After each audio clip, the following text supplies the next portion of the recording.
Bora lá, galera, mais um vídeo aqui do nosso canal e bora falar do Vasco, né? Confronto Vasco e Flamengo no próximo final de semana, domingo, né? Valendo vaga na grande final do Campeonato Carioca. O Vasco tinha a vantagem do empate nesses dois jogos, né? O Vasco ainda tem, para falar a verdade, se os resultados aí de combinações dos dois jogos terminar empatado, o Vasco ainda tem a vantagem, mas o time do Flamengo, né, venceu o Vasco por 3-2. Então o Flamengo joga, né, pelo empate, né? Qualquer resultado aí de empate que der, o Flamengo consegue a classificação, né? O Maurício Barbieri, na minha opinião, ele mexeu muito no time. O time do Vasco tava certinho naquele jogo que ele ganhou do Flamengo, né? Não precisava mexer tanto. Ele mudou alguns jogadores, que eu acho que, na minha opinião, foi determinante aí para essa derrota do Vasco. O Vasco ficou um pouquinho frágil defensivamente, alguns erros aí que acabou atrapalhando o time do Vasco, que estava vencendo por 2-0 e acabou perdendo de virada por 3-2. Agora temos o jogo de volta e coloca nos comentários aí. O Vasco tem condições de virar esse jogo contra o Flamengo? Coloca nos comentários a opinião de vocês e bora acompanhar mais o corte aqui do programa Sport Center falando tudo sobre esse clássico entre Vasco e Flamengo. Tem dado pequenos, mas tem dado alguns passinhos para frente, sim. Até em cima disso, André, eu sei que parece repetitivo qualquer jogo do Flamengo a gente tocar na história, no contexto individual do Vitor Pereira, mas isso é papo de arquibancada, é papo em botecos no Rio de Janeiro. Você acha que o resultado dá um respiro ao VP ou são esses pequenos passos apontados pelo Zupac que geram repercussões mais positivas no contexto rubro-negro? Eu acho que é tudo isso junto e tem mais uma coisa. Algumas reações de jogadores do Flamengo com o técnico durante o jogo em determinados momentos. Então, o Gabriel Barbosa, que novamente não fez uma partida do ponto de vista daquilo que se espera dele, a sua capacidade goleadora ou assistente, que são qualidades que todo mundo sabe que ele tem, não fez um bom jogo de novo ontem. Mas até pela sua personalidade, o tipo de postura que ele tem em campo, houve um momento ali em que ele passa no banco e comemora, incentiva o Vitor. Fabrício Bruno na hora do gol. Efusivo demais. Comemora com o treinador. Então, assim, e o Vitor falou isso depois do jogo, né? Que ele sente o grupo de jogadores bastante unido ao corpo técnico. Foi o que ele falou, comissão técnica, né? Para usar uma expressão que é mais comum aqui no nosso futebol.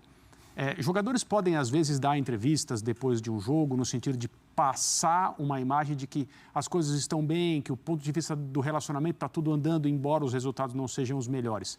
Mas essas demonstrações que acontecem principalmente em campo, no momento do gol e tal, elas são reveladoras porque elas são quase sempre genuínas. Sim. Então, se, de fato, o grupo de jogadores do Flamengo está abraçado ao seu treinador no sentido de vamos resolver isso juntos, é um grande ponto. É quase tão importante quanto a vitória. É quase tão importante quanto a atuação. E eu acho que o Vitor percebe isso. Ele não teria falado se não percebesse. E essa é uma sinalização importante para ele também, para ele, né, entender como que vai indo o trabalho em termos de o que ele consegue e o que ele não consegue. Eu concordo com o Gustavo. Em termos de ideia de jogo, essa configuração com 3 zagueiros, embora ele tenha possibilidades aí, né, de usar 3 zagueiros de fato, de usar um volante atuando com e sem bola como zagueiro, como a gente viu contra o Del Valle, ele tem, aparentemente, convicção de que é assim que o Flamengo vai. Ele foi perguntado sobre isso ontem, em relação à característica dos jogadores, aquilo que a gente vem comentando aqui já há algum tempo. Diz que os jogadores que atuam por dentro têm liberdade de trocar de posição, de se entender da maneira que eles querem, que eles preferem fazer. Isso é uma boa notícia em relação a demonstrar o entendimento que ele tem dos jogadores do Flamengo, principalmente do meio para frente. Agora, ele também falou, por outro lado, não vamos jogar com 3 zagueiros todos os jogos. Aí eu já fico pensando o que ele vai fazer em termos de desenvolvimento, porque quanto mais ele usar esse time, né, essa ideia, teoricamente melhor ela vai ficar.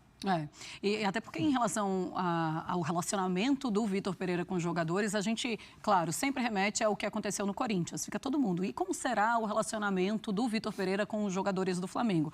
Sempre vem, não tem o que fazer e realmente a gente consegue ver que é algo totalmente diferente e é algo que chama muita atenção, né? Ficava todo mundo nessa expectativa. Talvez o Vitor Pereira tenha aprendido a lidar com jogadores brasileiros, a entender um pouco mais o futebol brasileiro também, e isso é do jogo. Agora, Zupa, Silva, falando do Vasco, o Vasco ontem, ele foge das suas características e aí faz um jogo pior do que fez na semana passada, ainda na outra fase, na fase anterior? A gente falou bastante sobre isso ontem, né, Marcela? No pré e no pós-escalação, né? Porque no pré-escalação ele tinha como base aquilo que o Barbieri vinha fazendo e fez no jogo da primeira fase contra o Flamengo.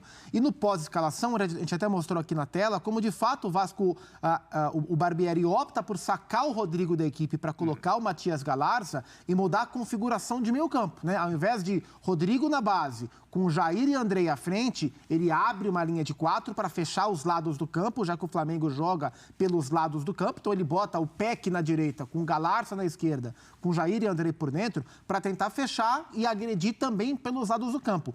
Mas isso traz uma consequência, né? E a gente falava muito isso, né, antes, né? Eu falava que tinha preocupação ou curiosidade com a postura do Vasco e achava que era uma armadilha o Vasco achar que, pela maneira que tinha vencido o Flamengo na primeira fase, na fase de classificação, o Vasco estava pronto para desafrouxar um pouco o meio-campo e se soltar um pouco mais. Isso era uma armadilha. E, de fato, isso se provou. Não que o Vasco tenha sido ofensivo ontem, não foi.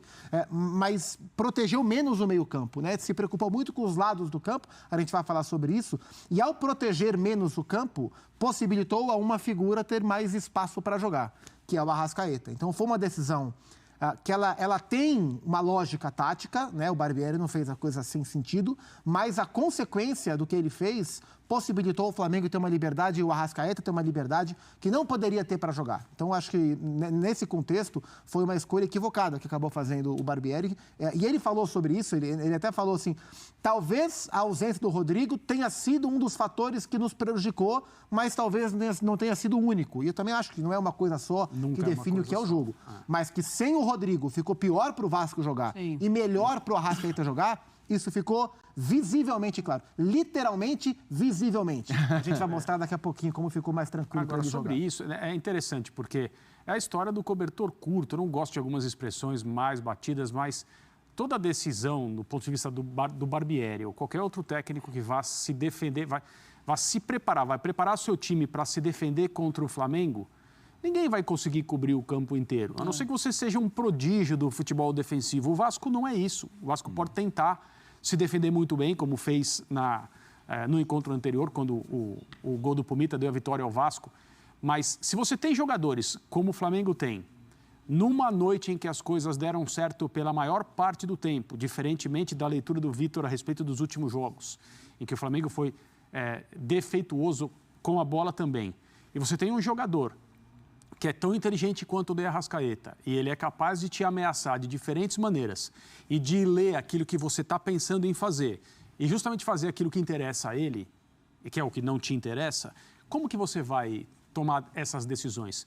Você precisa ter um time em campo muito capaz de se ajustar rapidamente pela percepção dos próprios jogadores que aquilo que foi programado para fazer não é a melhor decisão, porque o adversário se adapta, esse adversário percebe. Os grandes jogadores, eles são capazes de fazer isso. O Flamengo tem um time que pode te ameaçar pelos corredores, pode te ameaçar por dentro, que é onde os jogadores preferem. E ontem o de Arrascaeta teve, de fato, mais espaço, acho que até do que ele imaginava. Agradeço a sua deixa, não foi combinada, mas o nosso tema agora é exclusivamente Arrascaeta, o retorno do maestro. Arrascaeta versus Vasco em comparação com a média no resto da temporada. Na temporada, ações com bola, 63,8 por jogo, ontem 77. 35,9 por jogo, passes tentados, ontem 41. Passes para a área, de 4,1 para 11 ontem, um aumento absurdo, quase 3 vezes mais. Chutes, 1,7 para 5, rigorosamente 3 vezes mais. Gols, 1-1, ou seja, ele tinha um gol antes de ontem, fez antes da partida de ontem e fez 1, e assistências tinha 2 e ontem fez 1. O Flamengo potencializou o Arrascaeta ou esse Arrascaeta elevou o Flamengo, o Gustavo Zupac? O Vasco potencializou o Arrascaeta, essa é a resposta, e o Arrascaeta, com mais liberdade, possibilitou o Flamengo também criar mais, né? Isso é muito importante. Nesse modelo, com 3 zagueiros, né? O Vitor Pereira opta por tirar o Everton Ribeiro e colocar um zagueiro a mais. Na prática, essa é a mudança que ele fez. Então é uma questão matemática. Com menos gente perto do Arrascaeta e com o Flamengo tentando jogar mais pelos lados do que por dentro, ele participa menos do jogo, como a gente viu aí na tela. Então o número de participações dele na temporada é baixo, comparado ao que ele já fez desde 2019 na equipe do Flamengo. Ontem ele conseguiu jogar mais. Por quê? Porque o Flamengo mudou o modelo? Não, porque ele teve mais liberdade para isso. Ao não escalar o Rodrigo, o Barbieri colou o Andrei Santos no Arrascaeta. Isso causa 2 problemas. Primeiro, porque o Andrei Santos não persegue o Arrascaeta como o Rodrigo persegue. Segundo, porque você tira o Andrei Santos da zona onde ele mais gosta de jogar, que é ser um volante de chegada, né? Então, com o Andrei marcando o Arrascaeta, ele não foi bem marcado e o Vasco perdeu um cara importante na chegada. Quem agradeceu foi o uruguaio. Vamos dar uma olhadinha em 3 instantes em que o Arrascaeta teve tranquilidade para jogar. No primeiro tempo, posse de bola do Flamengo. Antes, só para visualizar, ó, 1 zagueiro, 2 zagueiros, 3 zagueiros, né? O Fabrício Bruno já cantando o passe. Vidal baixando mais do que o Thiago Maia, né? O Thiago Maia tá aqui. O Vidal está baixando mais para receber essa bola, mas o Flamengo começa jogando mesmo com o Pablo pela esquerda. Não dá para ver na imagem agora, o Andrei está aqui, nesse instante o Arrasca está mais ou menos por aqui. Então até esse momento o Andrei está acompanhando o Arrascaeta, mas isso não aconteceu o lance inteiro não. Vamos dar uma olhadinha. O Vasco trabalhando em linha de 4 para marcar. Ó, o Vasco está marcando em linha, né? E o Andrei estava acompanhando o Arrascaeta quando ele estava mais ou menos aqui. Mas o Arrasca já descolou e já está aqui, ficou distante do volante de marcação. Quem estava mais próximo era o Pumita Rodrigues. Isso não tinha como acabar muito bem por uma questão de posicionamento. A bola chega na esquerda, ó, o Arrasca está olhando, ó, olhando para a bola, olhando para o marcador e fazendo um cálculo aqui, porque ele vai receber essa bola em diagonal. E o Pumita Rodrigues está com o seu corpo virado para marcar essa região. Então, se ele receber essa bola para cá, ele vai girar e o Pumita vai ficar na saudade. É exatamente o que acontece. Ele já recebe a bola, já tira. E aí, ó, um espaço enorme, né? Se tivesse o Rodrigo acompanhando mais o Arrascaeta, ele não teria recebido essa bola com muita liberdade. Talvez esse espaço já estivesse mais preenchido. O Andrei tá voltando aqui, o Pumita, os 2 caras que estavam marcando o Arrascaeta estão muito distantes dele e com toda a liberdade ele bate, a bola explode, na sobra o Mateuzinho ainda quase marca o primeiro gol do Flamengo. A essa altura já estava 1-0 para o Vasco, com muita liberdade o Arrascaeta. Mais um lance do primeiro tempo, mais uma vez o Flamengo trabalhando com seus homens de defesa, mais uma vez o Vidal baixando mais do que o Thiago Maia, né? Então era o chileno que vinha trabalhar muito essa bola. O Gerson gosta muito de fazer esse papel também.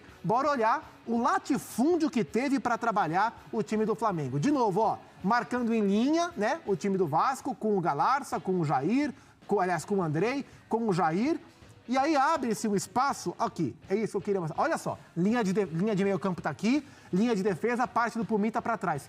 Entre as 2 linhas, 1, 2, 3 jogadores do Flamengo com muita liberdade entre as linhas de marcação. Um deles, o Arrascaeta. Quem é que permite ao Arrascaeta receber uma bola com toda essa liberdade? Isso aí geralmente é fatal. Na hora que ele pega a bola, o Gabriel já faz o facão para a esquerda, é nele que a bola vai, né? Então costuma ser fatal toda essa liberdade. Por sorte, para o Vasco da Gama, o Gabriel bateu mal de perna esquerda, não fez o cruzamento. Mas essa liberdade não dá para o Arrascaeta ter. No segundo tempo, o que fez o Barbieri? Colocou o Rodrigo, colocou o volante para marcar o Arrascaeta. Ó, aqui está o Arrascaeta, aqui está o... Ops, cadê? O lápis. Aqui está o Arrascaeta, aqui está o Rodrigo. Marcação mais próxima. Só que o problema é que o Arrascaeta, a essa altura, não era o único meio a ser marcado. Já estava em campo o Everton Ribeiro. Primeiro entrou o Everton Ribeiro no Flamengo, depois entrou o Rodrigo no Vasco. Mas, de fato, ele entrou para acompanhar o Arrascaeta. Bora. Bora no Flamengo. O Arrascaeta está sempre muito marcado. O Everton Ribeiro está pedindo muito a bola. Gira, aqui ó, Rodrigo acompanhando o Arrascaeta. Deveria ter sido assim no primeiro tempo, Barbieri. Continua trabalhando a bola o Flamengo. Thiago Maia procura, bola para no Everton Ribeiro. De novo, ó, Rodrigo grudado no Arrascaeta. O Nenê e o Marlon é quem estava acompanhando mais o Everton Ribeiro. Mas eles não fizeram isso o tempo inteiro. E aí vai acontecer o seguinte fato que foi decisivo para o lance. A bola chega no Everton Ribeiro, ó, com muita liberdade. O Rodrigo está no Arrascaeta. O que é que o Rodrigo vai ter que fazer? Vai ter que sair para marcar o Everton Ribeiro. E vai ter que deixar o Arrascaeta sozinho. Rodrigo sai, o Arrasca já está com liberdade, o marcador foi embora, o Pedro está livre também, e aí a bola chega no Pedro, no Arrasca, no Pedro, e o Flamengo quase fez o gol. Nesses 3 lances que a gente viu, a liberdade que o Arrascaeta teve, isso tudo não resultou em gol do Flamengo, né? A participação dele em gols veio com um chutaço da entrada da área e com assistência para o Fabrício Bruno. Mas a decisão de montagem do meio-campo do Vasco teve influência direta nessa liberdade que o Arrascaeta teve. E também por isso ele teve ontem, finalmente, o seu primeiro grande jogo nas mãos do Vitor Pereira como técnico do Flamengo.